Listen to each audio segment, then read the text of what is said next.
What's up, guys, and welcome to Friday Flight's Xiaomi Keyboard Edition. So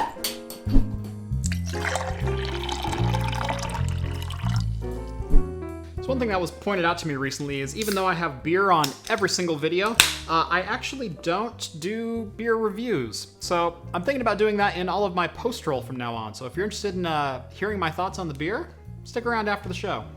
A couple of weeks ago, GearBest.com reached out and asked if I'd like to review pretty much anything that's on their website. Now, I'm a sucker for gear that you can't normally get stateside, stuff that's not available on Amazon or Newegg or something like that. So I was actually kind of excited when I saw this Xiaomi wired mechanical keyboard.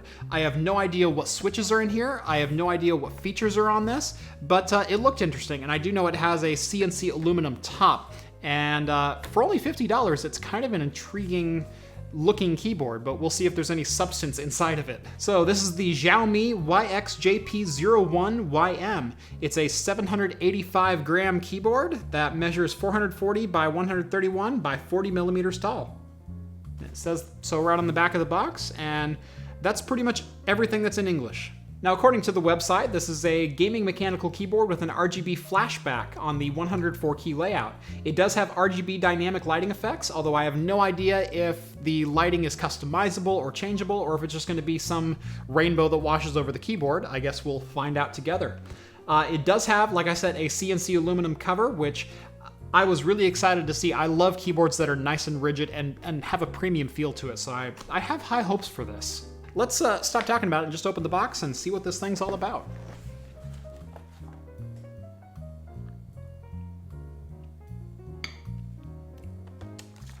So right out of the gate, we have some instructions, which are again all in Chinese, I'm assuming. Looks like instructions for how to adjust the RGB lighting and backlighting control. So first off, nice braided USB cable. I do like to see good quality cables on keyboards. And what are these? Okay, so the first bit of clever engineering cost savings, I would say, is there's 4 rubber pads on the bottom of this keyboard. The top 2 pads come out, and you can put these longer feet in there if you want the incline adjustment. So instead of having a kickstand, it's just these rubber pads. So interesting design. It's definitely I'm not sure what kind of switch that is. Well, the switch has a red cap on it, but those are not a linear switch. Yeah, there's a tactile bump at the bottom of it. The sound is not a blue. That's a weird feeling. So the keycap itself is a very light press until you hit that tactile bump, and then it's actually quite firm. So there's like 2 levels of resistance that you're feeling. It's not I mean, on this keyboard here, it's pretty smooth with just a soft tactile bump at the end, and these are the Amaron Brown switches from the Velocifier keyboard. What are those? This is just weird. Like I said, it's definitely not a linear switch. There is a tactile bump at the bottom of the key press. Interesting. Well, let's get it plugged in. All right, so as I thought, as soon as you plug it in, there is this rainbow wave going across the keyboard. There's a good view out of it. We'll get some B-roll of that a little later. It does show up in Device Manager as a Mi gaming keyboard. So up and down is your brightness control, just like I thought. Left and right is your speed. Okay, so page up appears to be mode, and page down appears to be color, if I had to guess. So this doesn't appear to be individually backlit. This appears to be sectional, kind of like the old Alienware stuff, if you have an old Alienware laptop. Basically, tab to E is one zone, R to U is another, O to slash, then your modifier keys, and then your number pad. So looks like 5 zones. So a decent amount of customization in here. It's definitely per zone. There's no individual backlighting on this. But I gotta say, the lighting is nice. It's even at the brightest setting, it's not in your face and way too bright. The keycaps are very, very easy to read. It's comfortable. Thus far, I will say it's very comfortable. That is definitely a different feel on the key press. Like, it's not bad. It's just not quite what I expected either. It's got an interesting feel to it. I know I keep saying that. It's not a mechanical switch that I feel like I've used before. So I'm trying to think of it. It's firmer than a blue. It's firmer than a brown. I mean, here's a brown up here. And like I said, it's fairly light, kind of a low actuation force. Now, according to the marketing on this keyboard, it has an upgraded switch for good gaming feel, adopting upgraded game switch whose trigger force is between classic red and black switch. So they are saying it is going to be firmer than a red. See, and they're comparing it to blacks and reds, which are both linear switches. This doesn't feel linear to me, though. Maybe it's just there's a hard bottom out to it. It doesn't seem to require much force at all to actuate the key. It does have to go down until the point where it feels like the key is bottoming out to that tactile bump. But you can press it further and actually get a tactile response to it. That is just, it's different. It's very, very different. Like, I think I like it, but it's just different than anything else I've ever used before. It's a linear switch with a tactile bump at the bottom end of it.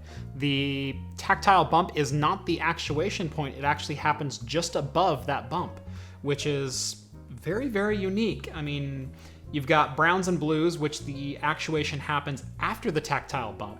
Linear switches where there's no tactile bump at all, and the actuation happens within the first half a millimeter of the key press, and that's not this. I've got to go actually fairly deep, probably a full millimeter and a half before the key actuates. These are just unique. And again, it's not a bad feel. I'm gonna have to get into a game here and see what I actually think about them in a game. Typing wise, they're fine. I could type on these all day.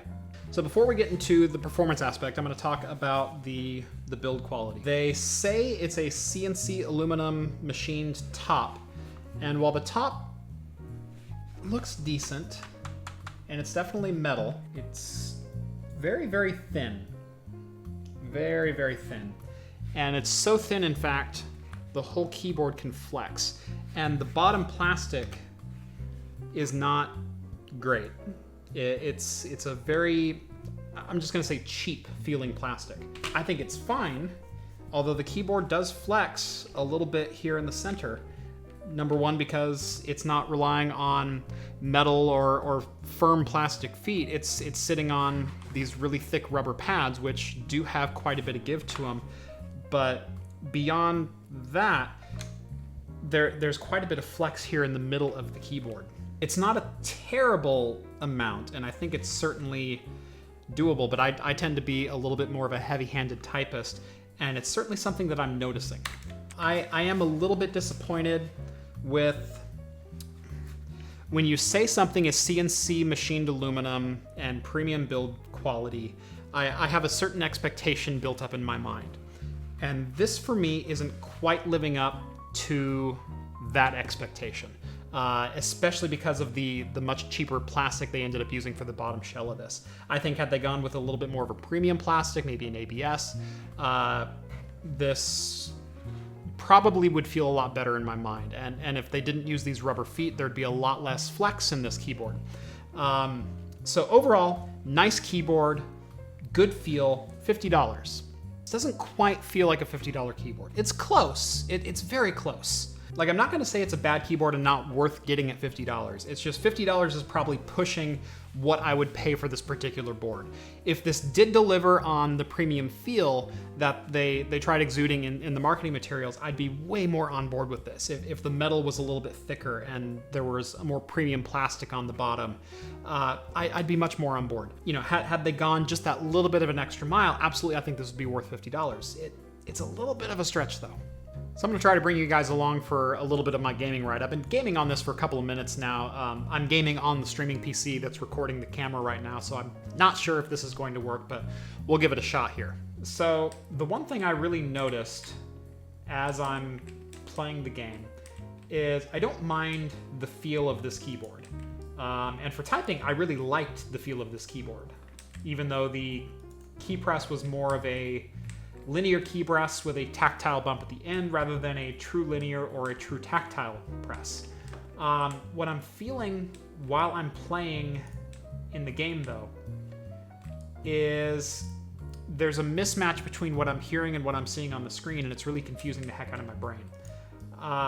I think I could probably eventually get used to it, but because this key press feels so much different than one of those other traditional switches, it's causing some confusion for me. What I'm seeing on screen is happening ahead of the sound that I'm hearing. So when I'm pressing a key, I'm moving on the screen before I've hit that tactile bump, and it's really throwing my brain for a loop while I'm playing the game. Like I said, it's not a bad feel. If this were just a linear switch without the tactile bump at the end and that's when the actuation happened, I'd have no problem with that. And if this was a tactile switch and the actuation happened at the tactile bump, I'd have no problem with that either. What I have a problem with is it's somewhere in the middle, and that's really confusing the heck out of my brain. It's making me think about the keyboard rather than just playing the game. It's like dealing with lag, but in reverse. That's the best analogy I can come up with, is it's like dealing with lag, but your actions are happening before you expect them to. And you're still suffering because of it. So what do I think of this keyboard? It's $49.99, which I don't think is a terrible price for an entry to mid-level mechanical keyboard. It's certainly cheaper than the Cherry MX options out there by a lot of the big name companies, but it's a little bit above some of the more budget-friendly options like Velocifier or Red Dragon.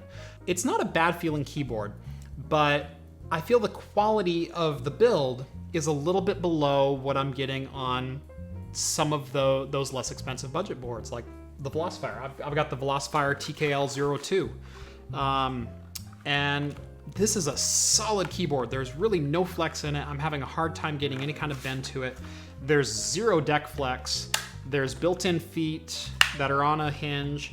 This one's wireless too, and this is $39.99 shipped from Amazon, and you can get it in a couple days. USB-C charging. There's a backlight on this. It's not per key, and it's not RGB, but there's a backlight on this, which is about the same cost as is incurred into something like this. The other problem I have, and again, this is probably the thing that I'm harping on, is when I hear premium materials and then what's delivered is just not that. It's just not great.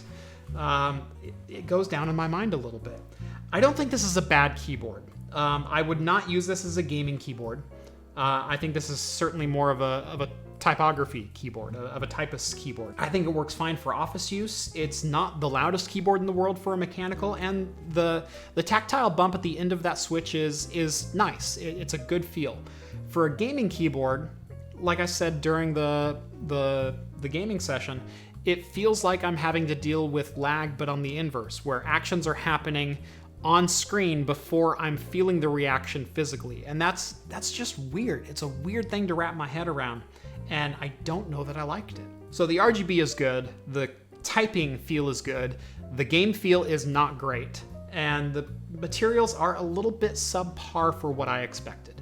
I think it's a fine keyboard for $49.99, but it has to meet your expectations, and the expectations I had were a little bit higher than this. If you are interested in picking up the Xiaomi, what was it again?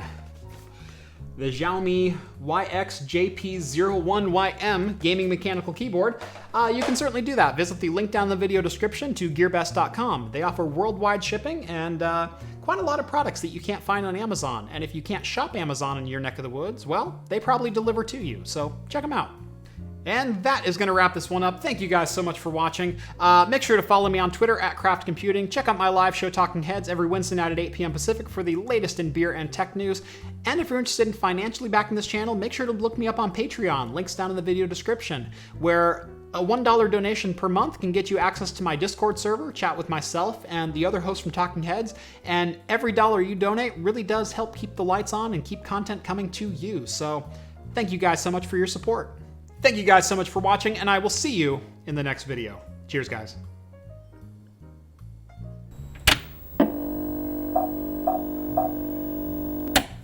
So this is the Ballistic Blonde from Lucky Town Brewing Co. in Jackson, Mississippi. It is a Belgian-style blonde ale at 5.1%.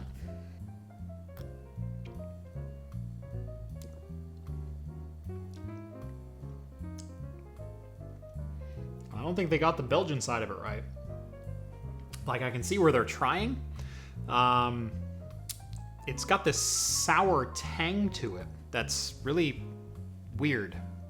Like, I can taste hints of the little bit of the Belgian in the back of it, where you can taste a little bit of clove, maybe a little bit of banana, but there's this weird sour, like I said, like a sour tang that just kind of sits in your mouth the whole time.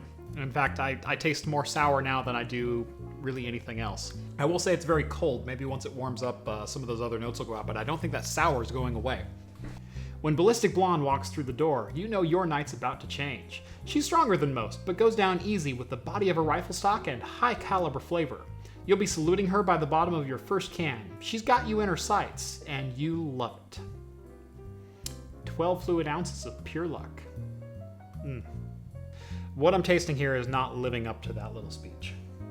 It's an okay ale, and I think that's what's hanging me up. Steve and I have talked about this on the show before, that we're very much creatures of expectation. When I read something, I expect it to be a certain way. And this actually goes hand in hand with the keyboard review. When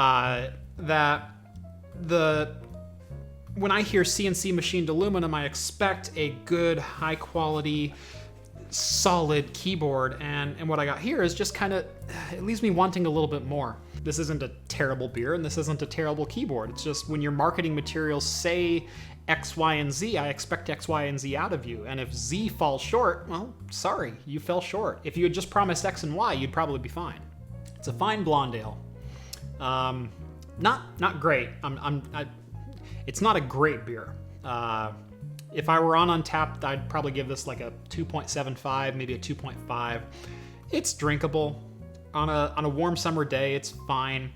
There's this sour bitterness that's just not going away that shouldn't really be pleasant in a blonde ale. I expect an ale to be a little bit more malty, and I'm not tasting the malt. I expect a Belgian to have some clove and some banana and some of those rich, heavy mouthfeel flavors, and I'm not getting those either. So it's light like a blonde. It's sour like... It's like a grassy sour. Much more IPA-like flavor than blonde ale should be, and not nearly malty enough to call it a Belgian or a blonde. So, it's fine. And now I've had it. Thank you guys so much for watching, and I will see you in the next video. Cheers, guys.